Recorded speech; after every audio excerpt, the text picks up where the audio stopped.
Hey there, music lovers. Welcome back to our channel.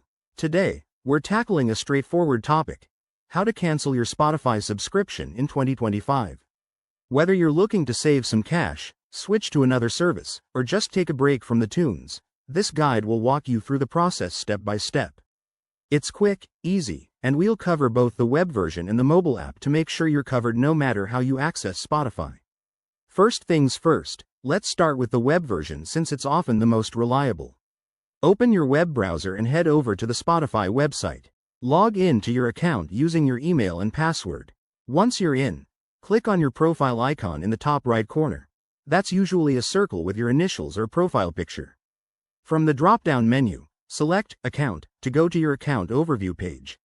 Now, scroll down until you find the Subscription section. Here, you'll see details about your current plan. Click on Manage Subscription, or something similar. It might say Change or Cancel, depending on your region. Once you're there, look for the option to cancel your subscription.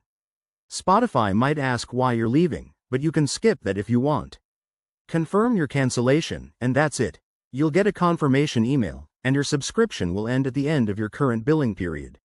If you prefer using the mobile app, fire it up on your phone. Tap on your profile icon in the top right, then go to Settings or Account.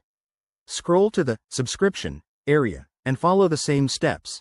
Find the Cancel option, confirm, and you're done. One quick tip: double check for any pending charges or refunds on your payment method after canceling.